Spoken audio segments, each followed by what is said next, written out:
Or, why does the person the doctor just told them they have cancer, lung cancer, and said you've got to stop smoking, and some studies show 70% of the people keep on smoking. So Tony's saying another example, another motivation problem. For example, someone goes to a doctor. The doctor says, you have lung cancer, right? Lung, breathing cancer. And the doctor says, you must stop smoking. Stop, or you will die. And Tony says there's some study, some research that shows 70%, 70, will continue to smoke. Even after the doctor says you must stop, even though they know they will die if they don't stop, still they will continue to smoke. So Tony's saying, why? Why do people do these crazy things that are hurting them? Why do people buy this great product to build a business and have great success in their life, but then they don't use it? Why does a fat person keep eating too much food? Why does a smoker who's going to die continue to smoke? It's an important question. So you're not talking about a minor issue here, right? He's saying you're not talking about a minor issue. This is not small. This is a big, big problem, a big issue. Part of life. It's part of But there life. is an answer, because there are people that do follow through, and there are people that never did before, and then they've never followed through in their life, and now finally they break through. So Tony says, here's the good news. There is an answer, because we also have good examples. There are people in life who have these problems for a long time, and suddenly they do something. They follow through. They take action. So, for example, we know that there are fat people who are fat for a long time, and something changes in their mind, and they change, and they stop eating that food, and they exercise, they get thin, and they get healthy. We know that there are some people, the other 30%, who get lung cancer, and they decide no more smoking. They throw away the cigarettes. They stop smoking. They become healthy. They live a long life. So we know there are also success stories. And that's what I try to focus on, is what those people do. So Tony says, I focus on the success stories. He says, I study the people who succeed. I study them, and I try to find out, I try to see, what do they do? How are they different? We want to know this because we want to do what they are doing, right? It's like with my English lessons. Don't focus on the people who are failing. We want to focus on the success stories, the great super members we have, Jan and Inka and Fred and Vipper and Laura and all these incredible members. If you want to speak great, wonderful English, and you want to have great success, look at what Agnes is doing. Look at what Inka's doing. Look at what Jan's doing, and Fred and Vipper, all these great members on the forums. Focus on them. How are they studying? What is their psychology? How do they think about it? What is their attitude? How do they use their emotions? If you do what they do, you will get the same result.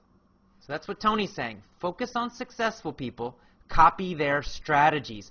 Copy their psychology. Copy their thinking. Copy their methods.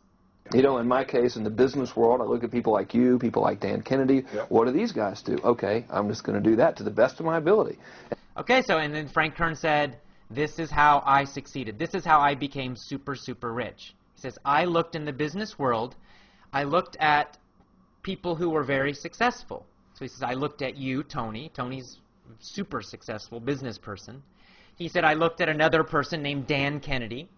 You probably don't know Dan Kennedy, but he's a very famous internet business person also. So Frank said, when I was poor, when I was not successful, I decided I will look at these successful people. I will look at Tony. I will look at Dan Kennedy. And I will look, what are they doing? What are their strategies? How are they thinking? And I will do the same thing. That's what Frank did, and that's how he became rich and successful. And I'm going to do one more part, and then that'll be the end of part 2 today. And sure, it's like, well, oh no, I can't write copy as well as Dan Kennedy, or I don't have as much energy and drive as Tony Robbins. Well, but you didn't start so what? Okay, so Frank said, I looked at them and I realized I don't have as much energy as Tony Robbins. I'm not Tony Robbins. And I can't write copy like Dan Kennedy. Now, in advertising, when we say copy, we use it as a noun. Copy just means text. It means advertising text.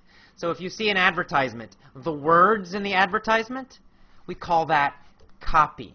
So we say to write copy means to write advertising words, to write advertising text. So it's a noun, and it's a very special use of the word copy. You know, normally copy is a verb and it means to do what someone else is doing. But here, in this situation, the word copy is a noun and it means advertising words. So Frank said, I couldn't write as good as Dan Kennedy. Dan Kennedy is a great writer. I didn't have as much energy as Tony Robbins.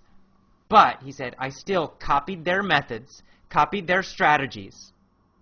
And even though I was not as good as them, I still got a lot of success. You don't need to be perfect. If you want to be a great golfer, who should you copy? Somebody who's terrible? Of course not.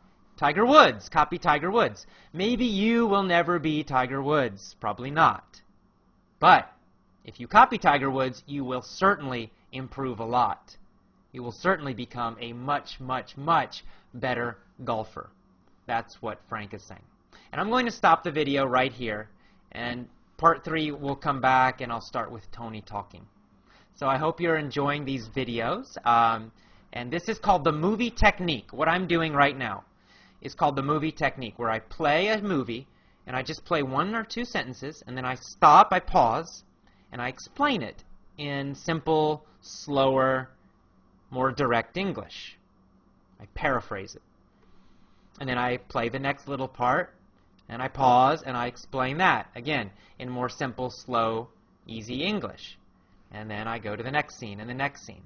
What you should do is you should go back, you should watch my video, this one I'm doing now. You should watch it several times, maybe 2 times every day for 1 week, for 7 days. After that, or maybe every day also, watch the original video with Tony and Frank and John, without me, just the original normal video. You can also watch that at full speed. But just the first 2 parts. Don't watch the rest of it.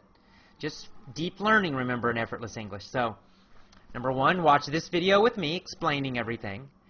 Do that maybe 2 times a day. And then also maybe 1 or 2 times a day, you can watch the original video with Tony and them at full speed. And by doing this, you are learning all of this English in the video very deeply. This is a powerful, powerful, powerful method for learning and improving your English speaking and listening. So, I will do more of these, and in fact, I am planning a new VIP member program, and each month I will make a new video lesson like this. And each month, my VIP members will get that video lesson, plus also another audio lesson set. So that's going to be part of the whole VIP member package. So I'll tell you more about that later. Meanwhile, enjoy part 1 and part 2 of the Tony and Frank videos. And I'll see you again. Have a great day. I'm so happy to teach you. I love teaching you because our members are so great. You guys rock, and so do our fans. Thank you for all your wonderful, so nice, friendly comments on the EffortlessEnglishClub.com blog, and also on Facebook, and also on the forum. So I love you guys. Big hug from me, and I'll see you again. Bye-bye.